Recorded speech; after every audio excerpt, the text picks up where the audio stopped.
cenjeni kolega dr. Milko Mikola. Predajam besedo dr. Mateji Čoh. Morda predtem še enkrat spomnim na konec maja napovedano ekskurzijo na Goli otok. In dr. Milko Mikola, hvala lepa za vaš čas, za vaš trud in pa želim še veliko raziskovalnih uspehov. Spoštovani gospodje, spoštovani gospodje, lepo pozdravljeni.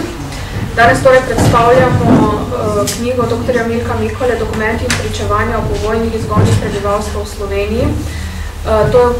Gre za drugi zbornik iz serije publikacij, ki jo v bistvu izdaja študijski center in smo naslovili Dokumenti in pričevanja.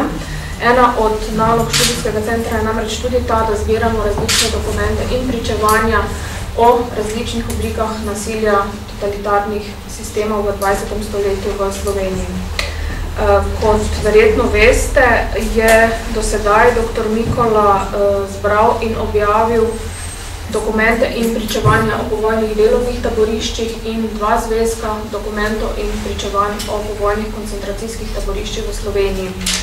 V publikaciji, torej, ki jo danes predstavljamo, so objavljeni dokumenti in pričevanja o izgonih iz kraja bivanja, ki kot uvodoma opozori avtor, so eden tistih represivnih ukrepov, ki so jih v 20. stoletju izvajali vsi 3 totalitarni sistemi. V tej publikaciji pa so zbrani dokumenti in pričevanja o povojnih izgonih, ki jih lahko v bistvu razdelimo v 3 vsebinske sklope. V prvem so dokumenti in pričevanja o izgonu nemške narodne manjšine iz Slovenije v Avstrijo in v druge Jugoslovanske republike. To se je dogajalo v letih 1945 in 1946. Drugi vsebinski sklop nekako predstavljajo izgoni prebivalcev iz obmejnega pasu z Avstrijo, ki so se začeli spomladi 1947. In v tretjem sklopu so dokumenti in pričevanja o izgonih iz prekmurske vasi Petišovci, ki so se zgodili decembra 1948 in potem aprila 1949. Največ izvirnikov dokumentov, ki so objavljeni v tem zborniku, hrani Arhiv Republike Slovenije. Pričevanja, izvirnih pričevanj pa so v gradivu Komisije Vlade Republike Slovenije za izvajanje zakona o popravi krivic pri Ministrstvu za pravosodje. Naj omenim uvodoma samo še to, da so za razliko od dosedaj objavljenih pričevanj v tem zborniku pričevanja objavljena v prepisu, sicer tako, kot so jih posredovali pričevalci, vendar pa v prepisu, ne v faksimila. Zdaj, dr. Mikole verjetno ni potrebno posebej predstavljati. Nekaj je povedala tudi že direktorica uvodoma. Omenimo samo, da se pač na znanstveno-raziskovalnem področju ukvarja predvsem s problematiko raziskovanja povojne represije v Sloveniji. Med drugim je raziskoval zaplembe premoženja po koncu druge svetovne vojne, se ukvarjal z raziskovanjem političnih montiranih sodnih procesov po koncu druge svetovne vojne, z izrekanjem in izvajanjem kazni prisilnega, poboljševalnega in družbeno-koristnega dela. Objavil je več prispevkov tudi z področja zgodovine, uprave in pa arhivistike. Danes nam bo torej predstavil svojo publikacijo z naslovom Dokumenti in pričevanja o povojnih izgonih prebivalstva v Sloveniji. Izvolite. Hvala lepa. Tako pozdravljeni. Kot je že dr. Mateja Čoh povedala, torej danes, hvala že prej gospa direktorica, bomo danes predstavili torej mojo publikacijo o dokumentih in pričevanjih, ki vsebuje dokumenti in pričevanja o izgonih prebivalstva v Sloveniji po letu 1945. Torej, dobro vemo, da je izganjanje prebivalstva ena temeljnih značilnosti vseh totalitarnih režimov in pa vsakršnega vojnega nasilja.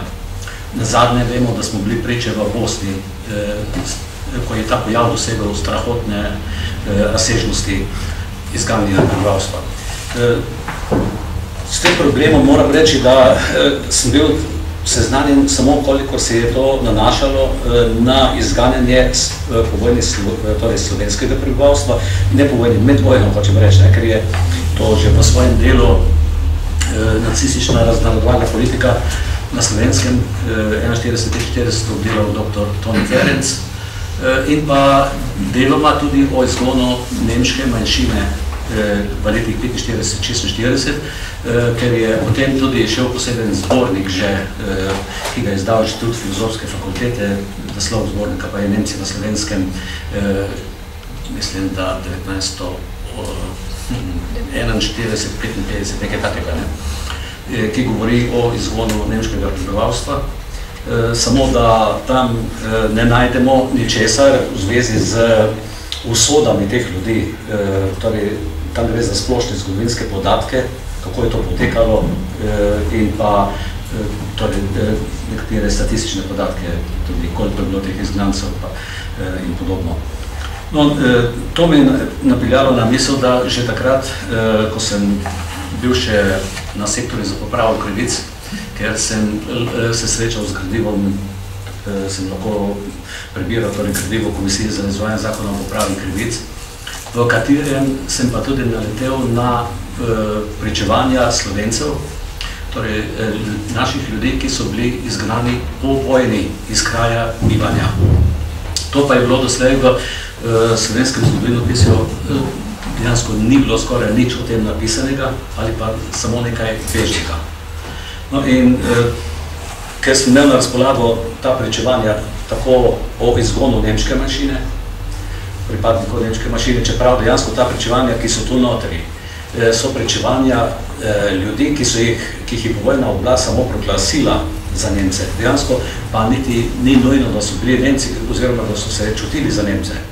Nekateri so vsekakor med vojno mogoče zaradi raznih koristi, torej se proglasili za Nemce oziroma izrekli za Nemce, ali pa da so na nek način sodelovali z okupatorjem in so bili seveda vsi ti od nove povojne oblasti vsi predvideni za izgon.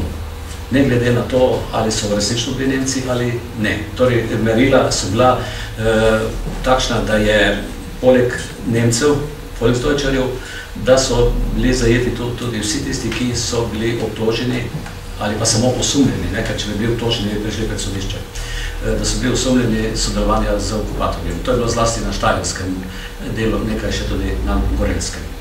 Torej, ta publikacija govori, kot je že povedala dr. Šohova, o izgonu nemškega prebivalstva iz Slovenije v letih 45-46, o izgonu Slovencev, torej naših ljudi iz kraja bivanja s poudarkom na izgonu iz obmejnega področja, iz obmejnega pasu za Avstrijo v letih leta 47, ko je šlo za masovni izgon tamkajšnjega prebivalstva, in pa neka posebnost, ko je leta 48-49 prišlo do izgona vseh prebivalcev ene vasi v Prekmurju, to so Petišovci. Dokumente, kot je že bilo rečeno, oziroma pričevanja hrani arhiv Ministrstva za pravosodje v fondu Komisije za izvajanje zakona o popravi krivic. Naj povem, da je doslej na to komisijo bilo vloženih na podlagi tega zakona, je bilo doslej vloženih, mislim, da že okrog 25.000 vlog, v katerih je pa zajetih tudi po več oseb. Se pravi, da gre tu za ljudi, ki so bili kakorkoli prizadeti nepremoženjsko. To pa ta komisija ne rešuje tistih vprašanj oziroma krivic, ki so bile storjene ljudem, ki so jim po vojni odzeli premoženje. Ampak samo, če so jim pobili svojce ali pa so bili sami zaprti po vojni ali v taborišču ali v zaporu, bili obsojeni na političnih procesih in podobno. No in to hočem povedati, da je gradivo te komisije za zgodovinarje najbogatejši vir za poročevanje komunističnega nasilja v Sloveniji, povojnega komunističnega nasilja. Ker tu imate osebna pričevanja in se lahko spustimo na tisto osebni nivo, da vidimo, kaj je žrtev, kaj je nek ukrep povzročil tem ljudem. Če samo slišimo, so ga poslali na, torej so ga obsodili na odzem prostosti s besednim delom, to kaj dosti ne pove, pa še mogoče statistično povemo toliko in toliko, ki je bilo obsojenih, pa tako dolge kazni so bile odmerjene jim, ampak šele potem, če nam ta žrtev pripoveduje, kaj je vse doživljala. Takrat šele lahko dojamemo, kaj je ta sistem predstavljal. No, predno bi prišli k posameznim dokumentom, oziroma posameznim dokumentom niti ne bom predstavljal, nekaj bo tole predstavljenega, si to pogledajte. Bom okvirno samo na kratko podal nekaj o teh podatkov, o teh izgonih. Torej, ko govorimo o izgonih na slovenskem, lahko rečemo, da se je množični izgon prebivalstva se je začel dogajati med drugo svetovno vojno. Prej tega pojava pri nas ni bilo, razen če vzamem vse od protireformacije, ko je, ampak sorazmerno zelo majhen del prebivalstva, ki se je odločil, da bo vztrajal v protestantski veri, je bil prisiljen zapustiti naše dežele. Prvi, to dobro vemo, so začeli z izganjanjem prebivalstva na Primorskem italijanski fašisti. Še veliko bolj množično so potem s tem ukrepom, ta ukrep začeli izvajati seveda nacisti na svojem okupiranem ozemlju, ker so imeli namen izgnati od 220 do 260 tisoč Slovencev in na njihove domove potem po končani vojni naseliti Nemce. Torej, to bi nam bilo nekakšno plačilo vojakom, da bi dobili svoje domačije. Ta problematika nam je dobro znana in da je že med vojno so ta načrt uspeli delno izpeljati, ne pa nikakor pa ne v celoti, so pa kot vemo, iz Posavja, pomaknjeni daleč dol na Dolenjsko, da so izgnali vse slovensko prebivalstvo, torej vse tisto prebivalstvo, ki se je nahajalo v tem okrožju Brežice, Landkreis Ran. Celotno to okrožje je bilo predvideno, zato so ga tudi ustanovili Nemci, je bilo predvideno za izgon vseh Slovencev tam in da so tja naselili kočevske Nemce, ki v zimi leta 1941-1942 tudi proti njihovi volji. Ne moremo reči, da so si vsi ti kočevski Nemci, kočevari, želeli, da se izselijo in da predijo, torej, pač po tistem načelu, da morajo biti vsi Nemci združeni v enem rajhu. Je bila to direktiva samega Hitlerja. In po vojni, že med vojno je pa tudi komunistična oblast. To se tudi pozablja, oziroma se zelo malo ve o tem, ker te stvari preprosto nihče ne raziskuje, da je pa komunistična oblast že sama nastajajoča, tako imenovana ljudska oblast, je začela izganjati prebivalstvo na celotnem slovenskem ozemlju. Je ta ukrep že začela izvajati med vojno in sicer leta 1943, ko je bila sprejeta, so bili sprejeti predpisi o partizanskih vojaških sodiščih. Tu gre predvsem za vojaška sodišča pri odredih, brigadah, pa področna vojaška sodišča pri komandah vojnih področij. Ta sodišča so imela po uredbi, torej o pravilniku o brigadnih in pa odrednih vojaških sodiščih, so imela pravico, pa vseh naslednjih predpisih, ki so bili sprejeti, kot eno izmed kazni oziroma ukrepov kazenskih, izvajati izgon prebivalstva iz kraja. Torej, vseh tisti, ki so bili obsumljeni, da niso naklonjeni narodnoosvobodilni borbi oziroma partizanskemu gibanju, revoluciji, vse te je lahko, takšne je lahko sodišče obsodilo, poleg ostalih, glavna kazen je bila vedno odvzem prostosti s prisilnim delom. To so že med vojno poznali, zato so bila tudi prva delovna taborišča že med vojno ustanovljena. Lahko so izrekli tudi ukrep izgona iz kraja bivanja. Najprej ga je izrekalo vojaško sodišče, 44. leta je pa dobilo to pristojnost, da je bila Ozna. In je Ozna potem izganjala ljudi. Naletel sem tudi na Štajerskem v gradivu Ozne, na primere, ko opisuje, koga so izgnali, torej se navaja. Tako da to ni bilo omejeno samo na Ljubljansko pokrajino. In so nekatere vasi celo tudi zažgali in celo potem zminirali. To je znan primer dveh vasi Hinje pa Žverče. Tako da to ni bilo nekaj novega. Nasplošno moram reči, da vsi povojni nasilni ukrepi komunistične oblasti imajo svoje korenine že skoraj absolutno iz časa vojne izhajajo. samo da so po vojni dosegli mnogo večje razsežnosti, kot pa razumljivo med vojno, ko to jih ne bilo mogoče izvajati v takšnem obsegu. O izgonu nemškega prebivalstva bom povsem na kratko, tu nisem jaz kakšen ekspert, nisem tudi ne jaz to proučeval, to so svoje ugotovitve, to so podali že v omenjenem zborniku, dr. Ferenc pa dr. Repe sta napisala svoje prispevka za zbornik Nemci na slovenskem 1945 in so tam obdelane te izgoni nemškega prebivalstva. Samo naj povem, da je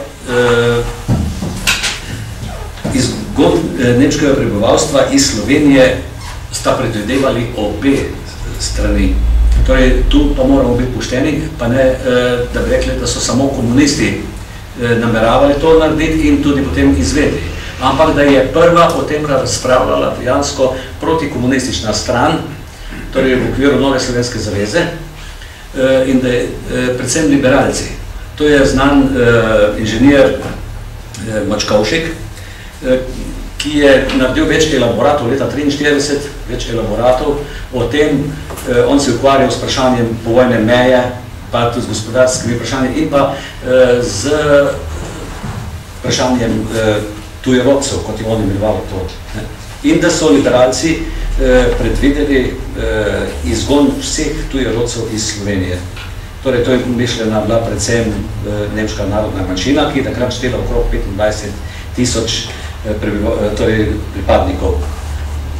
To so različne številke, se pojavljajo, ker če so šteli, če v oblast izvajala ljudsko štetje, je bila ena številka, ko so Nemci sami naredili to štetje, je bila druga številka, podobno, tako da lahko rečemo okrog 25,000 jih je bilo. Osvobodilna fronta oziroma partizansko-odporniško gibanje pa je o tem vprašanju začelo razpravljati leta 1944. In je takrat že pri znanstvenem inštitutu začel nastajati en elaborat, ki je tudi predvidel znanstveni inštitut na področju, torej za zgodovinsko področje je vodil ga dr. Fran Cviter, da je predvidel tudi izgon Nemcev za Štajerske. In leta avgusta 1944 je že išel prvi odlok, ki je tudi tukaj objavljen, morda ste ga to videli, ne vem, za hrbtom. Torej, že izdala oblast prvi odlok in sicer to je bil pokrajinski odbor Osvobodilne fronte za Štajersko. Ta odlok je šel 31. avgusta o izgonu od nemških oblasti naseljenih tujcev in odzemu ter zaplembe njihove imovine. Seveda, ta odlok se med vojno ni mogel izvajati. Je pa predvidel izgon vseh tujcev, to so bili kočevari, so bili to mišljeni, in pa Besarabci, torej kolonisti. Pa tisti, ki so se kot nemški uradniki, učitelji in podobno naselili na okupiranem Štajerskem. No, vendar do nekega odloka za celo Slovenijo slovenski organi ljudske oblasti niso sprejeli, ker to ni bilo potrebno, ker je tak odločitev bila sprejeta že na zvezdnem nivoju, torej pri NK-ju oziroma AVNO-ju. Namreč 21. novembra 1944 je bil, kot veste, sprejet odlok o prehodu sovražnikovega imetja v državno svojino, s katerim je bilo predvideno, da se zapleni vse premoženje oseb nemške narodnosti in pa nemških državljanov na ozemlju Jugoslavije, razen z nekimi izjemami, ne bom zdaj s tem to vas moril, torej tistimi, ki so lahko dokazali sodelovanje, aktivno sodelovanje z narodno-osvobodilno borbo. Če je bil tak odlok sprejet o zaplembi premoženja, ampak to je šlo za totalno zaplembo premoženja, se pravi, tako kot so Nemci Slovencem pustili samo, da so culico, se najnovnejše stvari lahko odnesli seboj, tako je tudi ta odlok predvidel, da se zapleni celotno premoženje. To pomeni, da je bila takrat že sprejeta odločitev tudi o izgonu tega nemškega prebivalstva z ozemlja Jugoslavije, Tu pa je bilo okrog 500 000, blizu pol milijona Nemcev, je bilo največ, bilo seveda Banatu, Bačka, Baranja, Srem, pa deloma Slavonija.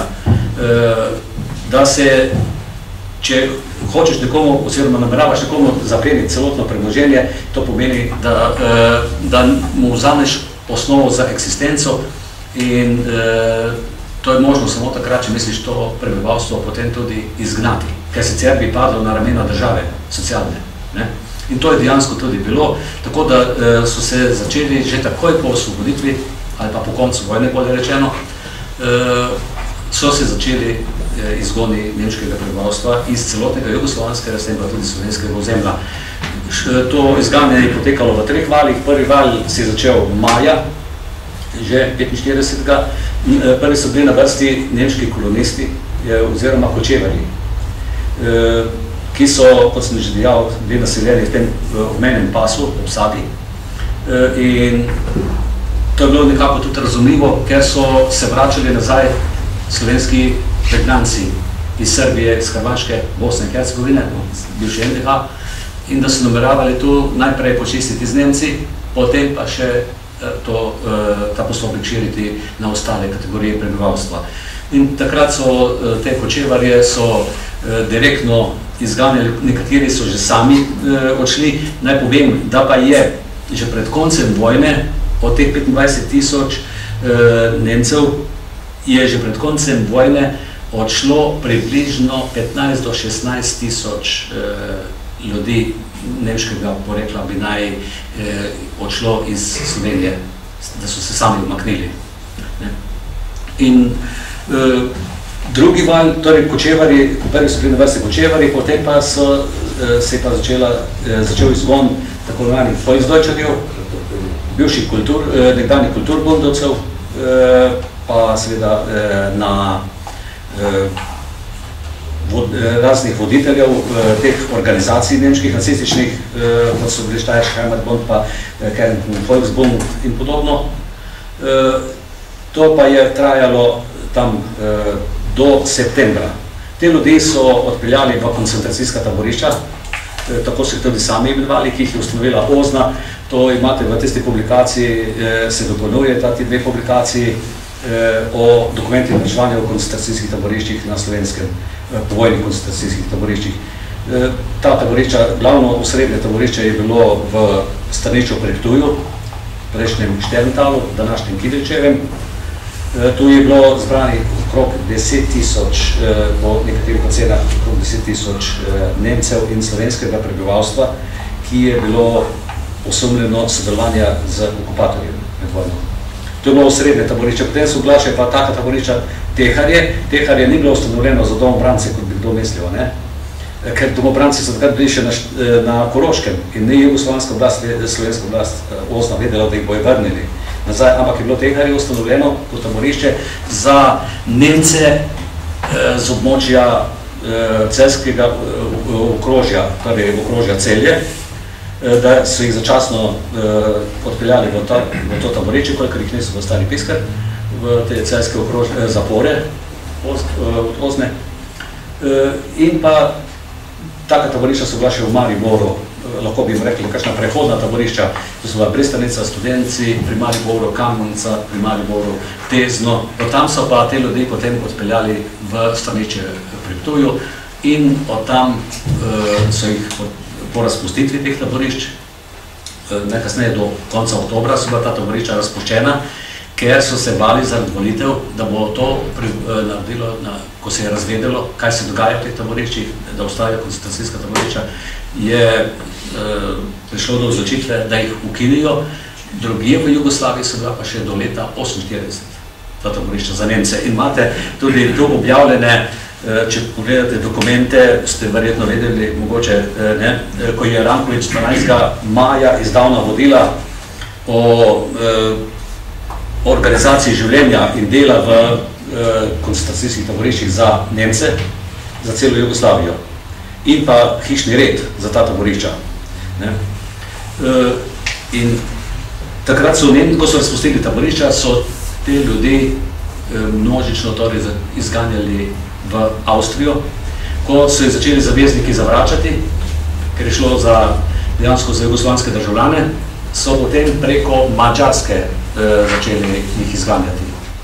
In so najhuje bilo v tistem tretjem valu, ki je nastopil pa decembra 1945, ko so celo število tudi Slovencev proglasili za Nemce, zlasti tisti, ki so imeli premoženje, veliko premoženje, je bila to najlažja pot, da se jim je premoženje zaplenilo in da so jih izgnali, so jih proglasili za Nemce in takrat so v tej hudi zimi, ko je temperatura padla krepko pod minus 20 stopinj Celzija, so jih v vlakih brez ogrevanja in brez hrane, brez vode, so jih vozili proti Dunaju. Tam so jih zavezniki često zavrnili, to iz teh pričevanj boste videli, če boste prebirali, kakšne kalvarije so doživljali ti ljudje. Med potjo so zmrznili, ker so jih postavili na stranski tir in so dan čakali več dni, lahko celo teden, še več, in so zmrznili, zlasti starejši, starčki, pa otroci. In potem, kot opisujejo, so jih kot klaftarske drve zmetali enostavno iz vagonov dol pod breg proge, pod nasip. Tako da je bila to za te Nemce ena strahotna, za to prebivalstvo, to ena strahotna tragedija, ki je bila ne samo, da so morali zapustiti domove, to je bil nekakšen povračilni ukrep za tisto, kar so delali nacisti z Slovenci, vendar tem prebivalcem nobenemu ni bila individualna krivda, dokazovana, nobenemu. Ampak samo zato, ker so bili Nemci. Ali pa so bili pavšalno obtoženi sodelovanja z okupatorjem, niso pa bili sojeni, da bi jim sodišče to dokazalo. In nekateri, moram reči, da so se pa kasneje vrnili, da je iz pričevanj vidno, da so se vrnili iz Avstrije nazaj, ker niso hoteli pristati na to, da so oni Nemci in niso hoteli tudi nemškega avstrijskega državljanstva prevzeti in jim je potem jugoslovanska oblast dovolila to repatriacijo. Seveda je prej to skrbno vse proučila OZNA oziroma po marcu 1946 UDBA, ali se lahko vrnijo. In če so dobili dovoljenje, so jim zavezniške oblasti potem omogočile z Avstrijo vletijo v Jugoslavijo. No in ta pričevanja, ki so tu noter, so pričevanja teh ljudi, ki so se vrnili nazaj. Lahko. Pričevanje pravih Nemcev, teh mi nimamo, ti živijo v Avstriji, pa v Nemčiji. In so pa objavljena v literaturi, če kdo pogleda, to nimamo časa zdaj, da bi o tem razpravljal, so ta njihova pričevanja objavljena, kaj so doživljali. No, zdaj, tu je po vojni bila izdelana tudi ena študija, je dala UDBA sama jo izdelati. Leta 1951 je major Debevec, major UDBE Debevec izdelal eno študijo, ki je dal naslov poročilo o selitvah Deutscherjev iz Ljudske republike Slovenije v letih 1945-1946. Tam so tudi številke zraven, tako da je po njegovem bi naj bilo izgnanih 7474, pa po okrajih tudi je navedeno, ta dokument je objavljen tudi noter v tej publikaciji, da se vidi. Še mimo grede povedano, da so ta operacija izgona nemškega prebivalstva je tako kot operacija pobijanje, torej množični izvensodni poboji narodnih sovražnikov, je partija poimenovala, oziroma danja vojaška oblast tudi, operacija čiščenje. In s to operacijo so bili ne samo seznanjeni, tudi okrožni in okrajni partijski komiteji, ne samo centralni, oziroma polibero centralnega komiteja, tudi iz tiste depeše, poznate iz junija 1945, se vidi, da je bila dobro seznanjena z vodenjem operacije tudi vlada, narodna vlada Federalne Slovenije, kot se je takrat imenovala uradno, ko Kidriča poziva Kardelj k pospešitvi čiščenja. To je pomenilo tudi pospešitvi izgona ljudi nemške manjšine v koncentracijska taborišča junija 1945 in pa seveda pospešitev, da še obračunajo s tistimi, ki bi po mnenju partije morali likvidirati. Drugače se tega ne da razlagati kot tako, da dajte pospešiti čiščenje. No, No, drugo področje, ki je v tej knjigi predstavljeno, oziroma v tem zborniku dokumentov in pričevanj, pa je, kot sem dejal, izgon slovenskega prebivalstva iz kraja bivanja. Torej, tisto, kar se je dogajalo s Slovenci v Italiji pod fašizmom, pa na Štajerskem, pa na Gorenjskem, pa Koroškem pod nacisti, se je zdaj začelo dogajati vsemu slovenskemu prebivalstvu pod komunisti, pod komunističnim režimom. In sicer, kot sem že prej omenil, je že med vojno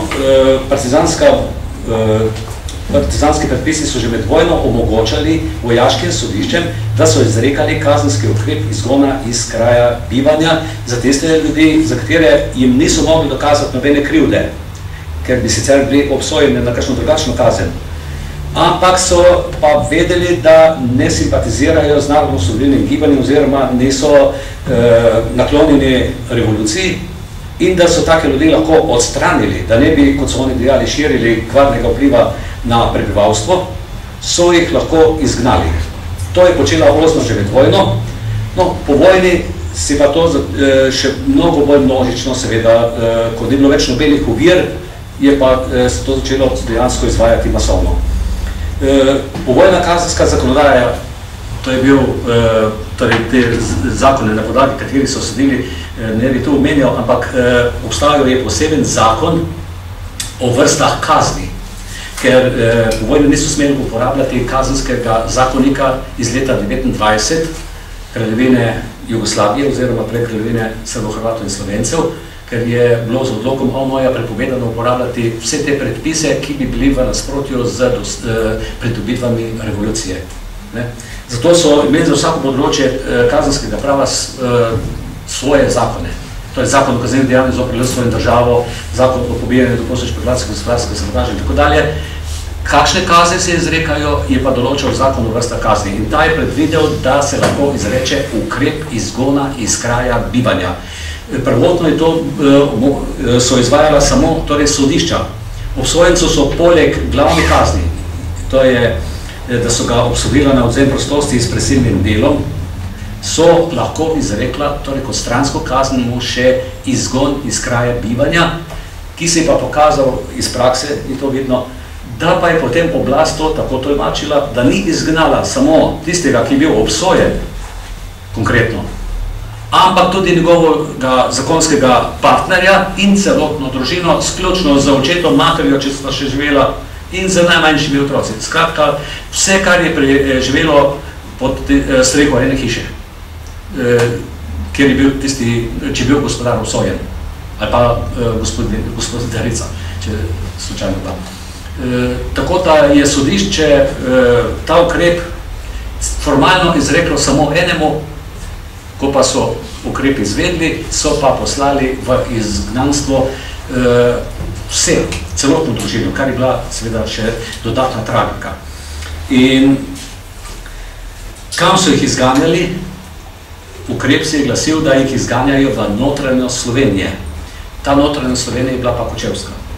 Kočevska, kot vemo, je bila zelo opustela že med vojno, ker so se Italijani od tam izselili in potem se niso več tudi kočevske Nemci vrnili nazaj na domove svoje in zdaj je ta oblast videla priložnost, da se hkrati znebi tako enih narodnih sovražnikov, kot so jih po vojni imenovali, oziroma kasneje razrednih sovražnikov, hkrati pa naseli Kočevsko z njimi. In so jih nameravali tja ne začasno samo naseliti, ampak za trajno kolonizirati s temi ljudmi Kočevsko in to je bila tista prisilna kolonizacija. To, če hoče kdo to podrobneje spoznati, naj prebere knjigo doktorja Mitije Ferenca, Kočevska, pusta in prazna, kjer tudi omenja te ljudi, ki so bili tja na silo prignani in so imeli nalogo, torej, da bi naj poselili Kočevsko.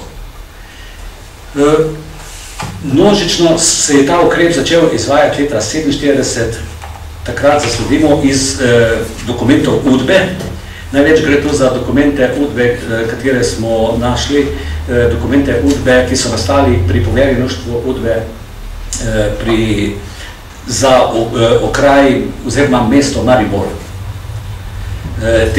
Največ dokumentov o izgonih prebivalstva je nastalo, oziroma je doslej bilo odkritih v okviru tega gradiva.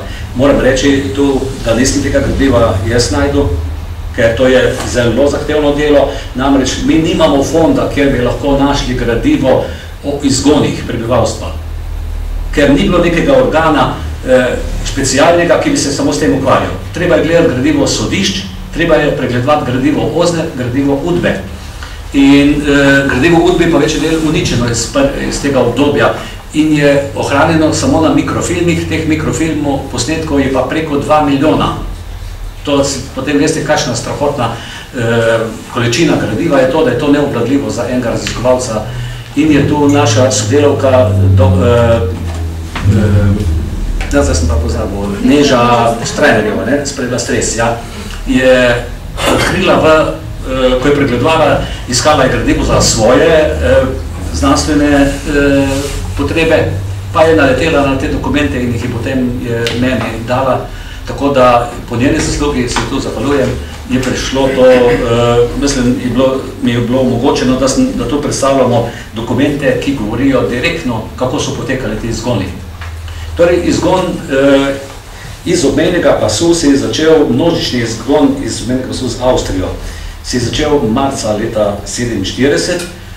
Žrtve tega izgona so bili predvsem večji ali pa uglednejši kmetje, ki so jih dožili, da sodelujejo z reakcijo in da omogočajo prehod, prvič, da se nekateri ilegalno umaknejo, drugače tako ni bilo možno skoraj, da pobegnejo iz Jugoslavije na zahod, torej v Avstrijo, in pa da omogočajo prehode, ilegalne prehode teh tako imenovanih band. O tem pa bo govorilo delo, ki ga bo izdala dr. Čohova, o povojnih delovanju teh skupin ilegalnih, vojaških in pa deloma tudi političnih. In da bi hermetično zaprli mejo, so se odločili, da izženijo vse ljudi, ki so bili sumljivi. To so bili pa seveda predvsem tisti, ki bi naj imeli negativno odnos do ljudske oblasti, torej predvsem večji kmetje.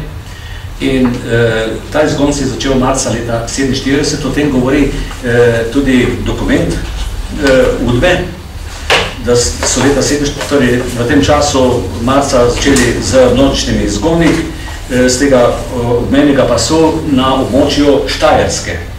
Kasneje potem tudi Koroške in jeseni leta 1947 tudi z območja Gorenjske, torej Zgornje Savske doline. Tu boste našli podatki, jaz ne bi vas zdaj s tem, ker nem predolg, upam, da boste to publikacijo si pridobili in boste pogledali, to UDBA navaja, koliko družin, katere družine, točno poimensko njihove člane, vse navaja, so posameznih izgonih zajeli. In naj povem, kar je pa bistveno pri tem izgonu, da tu ni bilo nobene pravne podlage. Komunisti so sicer razen pri pobojih, ko je šlo brez pravne podlage oziroma celo nasprotjo za vsemi predpisi, ki jih je tako imenovana ljudska oblast sama sprejela med vojno. Tu pri vseh teh represivnih ukrepih so njihovi pravniki pripravljali pravne podlage, torej neke predpise, na podlagi katerih so organi pregona oziroma represije, UDBA, ljudska milica in tako dalje, prej še narodna zaščita, so izvajali te ukrepe. Tu pa je bil izgon narejen, ne da bi, ko sem ta pričevanja bral in ko sem se tudi pogovarjal z nekaterimi, ne da bi dobili karkoli v roke, zaradi česa jih izganjajo, še najmanj pa, da bi bili obsojeni pred sodiščem. Torej, to je bilo, komunistična oblast je takrat hotela z enim takim odločnim ukrepom preprečiti to, kar sem že prej dejal, te ilegalne prehode in je dala pooblastilo UDBI, da sama te družine zasledi, izsledi in jih izžene. In tako se je tudi zgodilo. Tako da so, kako je ta postopek potekal, skoraj enako ali pa še, bi rekel, še bolj kruto, kot so to delali nacisti. Nacisti so prišli po ljudi po dnevi. Tu pa so prišli vedno okrog 1-2 po noči, da so jih zasačili, torej, da so testo družino dobili, ko je bila pri zasluženem počitku nočnem. So obkolili hišo, poslali so tovornjak, obkolili hišo, potem pa so te ljudi preverili po spisku, ali so vsi v hiši in so jim dali časa največ 2 uri. Namreč zakaj 2 uri? Ker so jih nameravali kot kolonisti naseliti na Kočevskem, so jim dovolili ali pa naložili celo dolžnost, da so morali nekaj živine seboj vzeti, pa nekaj najnujnejšega orodja in pa opreme druge. Zato, da bi lahko na Kočevskem začeli potem na tistih opustošenih kmetijah, opustelih kmetijah delati, obdelovati zemljo. In te ljudi so potem spravili na tovornjak, tam na bližnjo železniško postajo, kjer so jih čakali tovorni vagoni, to kompozicija, ki jih je odpeljala v Maribor, iz drugo središče v Murski Soboti, Radgona, in potem pa seveda na Gorenskem, enako se je dogajalo na Gorenskem. Tam so se recimo kompozicije, ki so prihajale iz Koroške pa Štajerske, so se združile v Mariboru, potem so se pa v Pragerskem so se pridružile še kompozicije vagonov iz mejnega pasu za Avstrijo v Prekmurju. In tako je neka kompozicija junija 1947 dosegla 93 vagonov, živinskih vagonov, je odpeljalo proti Kočevju. Te ljudi so prepeljali na Kočevsko, kjer jih je seveda sprejela Udba, oziroma organi za notranje zadeve, in so jih razporedili na opustošene domačije, hiše, ki so pa večinoma bile že vse v zelo slabem stanju, v razpadajočem. Iz pričevanj se vidi, da so jih poveč naselili v eno hišo, več družin z več otroki, potem vse odrasle, za delo sposobne, pa tudi mlade, vse za delo sposobne so zaposlili na državnih posestvih in pa v zadrugah ali pa v podjetju za izkoriščanje kočevskih gozdov.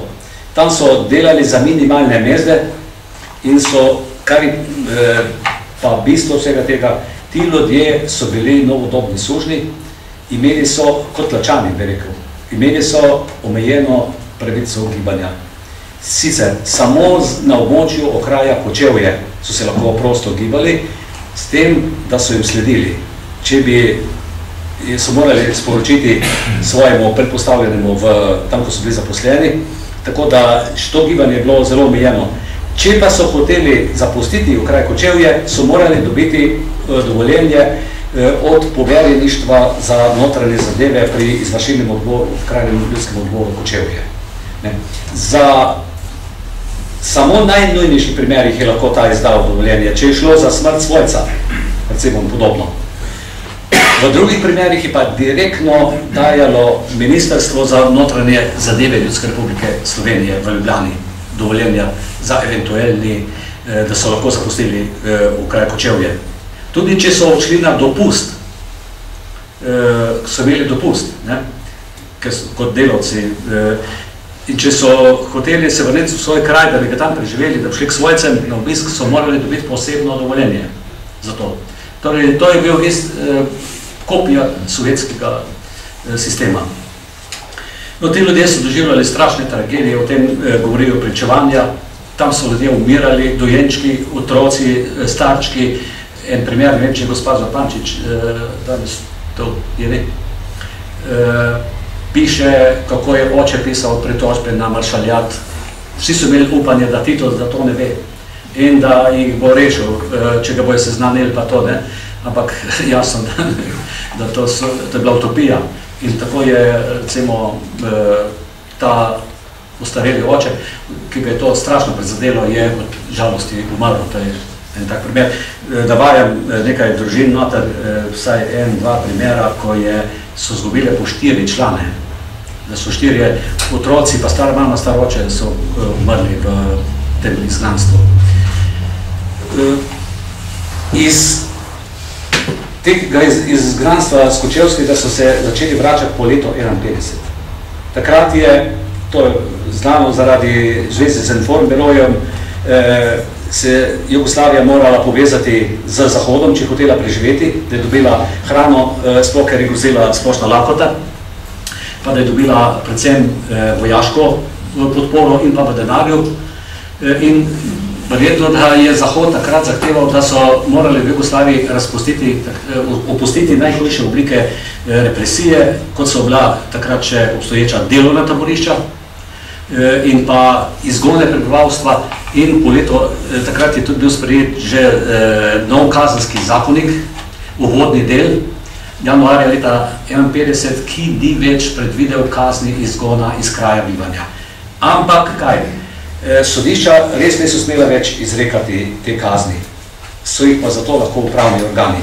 Namreč leta 1947 oziroma 1948 so dobili z zakonom o prekrških, so dobili ogromna pooblastila organi za notranje zadeve, ki so lahko ljudi enostavno brez vsake sodne odločbe po svoji presoji izgnali iz kraja bivanja. To je bil ukrep, oni so imenovali to varnostni ali pa varstveni ukrep, da so tako osebo, ki bi lahko škodila neki sredini, negativno vplivala na sredino, da so jo lahko izgnali. In to so ti organi tudi počeli. Tako da leta 1947 ni bilo konec izganjanja, nasprotno, takrat se je razširilo na celo Slovenijo in večino izgonov so opravili ravno organi za notranje zadeve, torej ali javna varnost ali pa državna varnost, pripadniki javne ali pa državne varnosti. In sicer največ iz obmejnega pasu so jih največ izganjali na podlagi posebnega zakona o gibanju ob meji, ki določa obmejni pas in pa pogoje, da lahko ti v obmejnem pasu živiš. Drugače so jih pa upravni organi izganjali za prekrške. V Sloveniji je bil sprejet posebni zakon o prekrških zoper javni red in mir 11. maja leta 1949 in za določene prekrške, za katere so te lahko poslali v delovno taborišče, za družbeno koristno ali pa za poboljševalno delo, za iste prekrške so lahko tvojo družino tudi izgnali iz kraja bivanja. Tako da je še ta zakon o prekrških je še leta 1959, ko je išel nov zakon, je to kazen še vseboval. Torej je režim še vedno imel možnost, da je lahko nezaželjeno osebo iz kraja bivanja odstranil v drug kraj. No, toliko o tem. Zadnje poglavje v tej knjigi pa govori o izgonu prebivalcev iz vasi Petišovci v Prekmurju, ki se je zgodil v dveh fazah, najprej decembra leta 1948, na to še aprila 1949.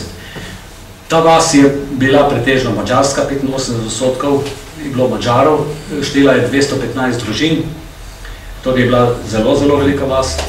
Te družine so vse izgnali. Najprej so izgnali torej decembra leta 1948 tiste, ki niso imeli nobenega zaposlenega pri podjetju Dolnja nafta, Dolnja Lendava, zdaj že vem, kako se... Skratka, za izkoriščanje nafte v Dolnje Lendava podjetje je imelo nekaj naslov, zdaj ne moram pogledati, pa to ni bistveno. Tam so namreč že Nemci začeli črpati nafto.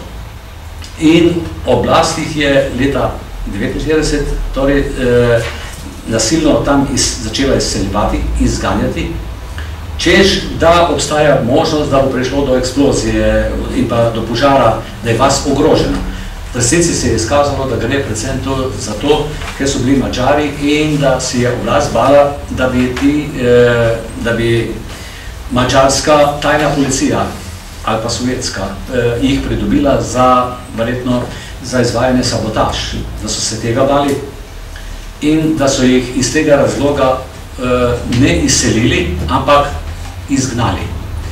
Namreč, če bi jih izselili, bi jim drugje poiskali primerne domove.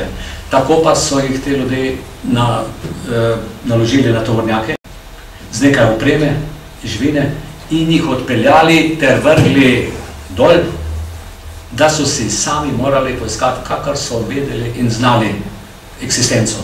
Tako da so živeli, nekateri so si preseli na kolibe, ali pa so skopali nekakšne zemljanke, da so v njih živeli. Naselili so se v kleti, v hleve in podobno. V drugem valu aprila od 1949 so pa izgnali še vse ostale Petišovčane. Vas so obdali z bodečo žico, da se nihče ni več mogel vrniti in so začeli vse lesene zgradbe so začeli rušiti. Premoženje so jim pa enostavno razlastili po zakonu o razlastitvi iz leta 1947 in so ga zelo minimalno ocenili, tako da nihče ni hotel odzeti odškodnine od teh Petišovčanih. No, kaj so pretrpeli v teh pričevanjih, vidimo, zelo podobno so si, da so, zopet so bili največje žrtve so bili starejši ljudje in pa otroci, ki so nekateri tudi zaradi nemogočih življenjskih razmer umrli. Tudi ti so se smeli leta 1951 vrniti nazaj, vendar so morali prej podpisati, ne vem, je tudi ta dokument gor, so morali prej podpisati posebno izjavo, da se odrekajo vsaki pravici zahtevati odškodnino za premoženje, za škodo, ki je bila storjena na njihovem premoženju. Torej za zrušene stavbe, pa to niso imeli nobene pravice zahtevati kakršnokoli odškodnino. Da so se pa leta 1951 lahko vrnili nazaj, pa pove, torej, da ni bilo tisto res, da bi bila ta možnost eksplozije oziroma požara, ker 1951 leta je bila enaka možnost kot pa leta 1948 oziroma 1949. No in ti ljudje so vsi izgnanci, o katerih govorim, iz obmejnega pasu in pa Petišovčani so potem dali svoje vloge na komisijo za izvajanje zakona o popravi krivic in so dobili neko svoje zadoščenje, da so jim priznali status žrtve in je bil priznan šele torej zdaj konc 90-ih oziroma v začetku tretjega tisočletja, 21. stoletja je bilo to storjeno, da so končno dobili neko satisfakcijo in tudi neko odškodnino za vse tisto. Eno stvar sem pa prej pozabil bistveno še povedati, ko sem govoril o vračanju ljudi iz Kočevskega. Na svoje domačije so se smeli vrniti nazaj v obmejni pas, samo če je dovolila tamkajšnja lokalna oblast. Torej, če so dovolili krajevni ali pa kasneje občinski partijski komiteji oziroma partijske celice, pa ostale tako imenovane množične organizacije, se pravi OF oziroma SZTL, AFŽ in podobno, ZSMS, vse ti aktivisti so odločali, a je tista družina primerna, da se naseli nazaj na svoj dom v obmejni pas. Nekateri so to dovoljenje dobili, nekateri ga niso.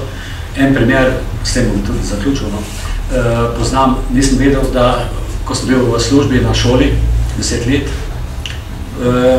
da sem sedel zraven profesorice matematike, ki je preživela vsa svoja najnežnejša otroška leta na Kočevskem.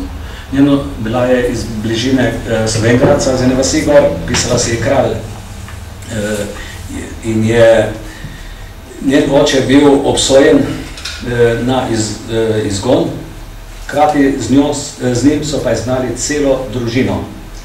In ker jim niso pustili vrniti se nazaj, ker so bili veliki kmetje, imeli so več 10 hektarov gozdov, to so jim vse odzeli seveda, ker se niso smeli več vrniti nazaj, so se pomikali ti ljudje, izgnali so je leta 1949 in šele 58. leta je oblast dovolila, da so se vrnili na svoj dom.